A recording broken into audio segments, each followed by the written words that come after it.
So how was your life before V-Mobile? Ano yung background mo? Actually, yung buhay ko before, without V-Mobile, sobrang minsan pag kinukwento ko parang mahirap paniwalaan eh. Kasi before, I was, nag-work lang ako as a pedicab driver.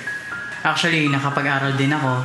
Nung high school ako, nag-start yun ng third year high school. Hanggang tumutong ako hanggang first year, nakakapag-wheeler pa rin ako. Kasi hindi naman ako galing din sa medyo mayaman na pamilya. Kumbaga sobra talagang, kung may mahirap, medyo sobrang hirap lang talaga. Before kasi nag-work ako sa SM, nung college na ako, hindi kasi ako natapos. So sa kahirapan ng buhay, na-invite ako personally talaga, hindi naman sinabing V-Mobile. Ang sabi sa akin, birthday party. Nakakatuwa actually kasi pumunta ako, hindi ko alam na negosyo. Ang alam ko, birthday party. Pagdating ko doon, walang birthday. So presentation siya kaagad. So ayun, habang nakikinig ako, okay lang, pero habang tumatagal, lalo na nagpapakita na sila ng cheque, hindi naman sa mukha akong pera, sabi ko, gusto ko ng perang ganun kalaki. Hindi coincidence lahat. Sabi ko, kung papalagpasin ko pa to, baka next time hindi na ako matukulit. Noong nag-start ako sa V-Mobile, sobrang hirap talaga eh. Actually, kung kakausapin mo lahat ng mga top earners or millionaires club, mahirap talaga. Kaya siya nagiging mahirap for me, yung mindset ko kasi.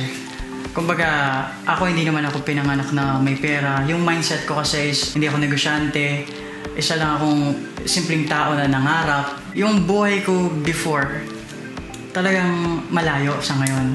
Kasi dati, walang nagbibigay ng pera. Kumbaga, self-supportive talaga ako. Kaya doon ako nakapag-start talaga na from high school hanggang college, nag-wheeler pa rin ako. Dati yung buhay ko as a pedicab driver, nag-wheeler, hindi na naman paniwalaan. Lalo nang pumasok kong V-Mobile. Ang pinakamasakit ngayon, ito yung nangyayari sa akin na right now, kumikita, nagkakotse, hindi rin naman nila mapaniwalaan kung ano yung story ko before. Ako yung pinaka-reward ko, siguro yung mga kaibigan ko nandito right now. Kasi sobrang, kung wala sila, hindi sila nagtiwala sa akin, wala rin naman ako ngayon. May dumating ang time kasi walang office sa Pampanga, pupunta akong Manila, walang may alam, walang may alam sa paano ako nag-start. Dumating yung time na wala akong masakay na bus, walang sasakyan. Nakatulog ako sa bus station, Victory Liner. Tapos, doon ko naisip na sabi ko, ang hirap pala ng ginagawa ko. Actually, tao lang mararamdaman mo rin pala yung hirap.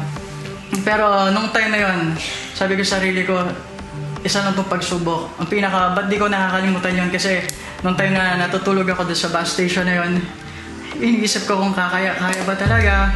Pero hindi ako sumuko. Huwag ka lang mag-inspire ng tao. Kasi kaka-inspire mo, nag-e-expire din kasi yun eh.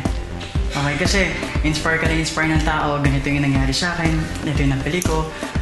Pero hindi mo naman natuturuan kung paano talagang ginagawa niya.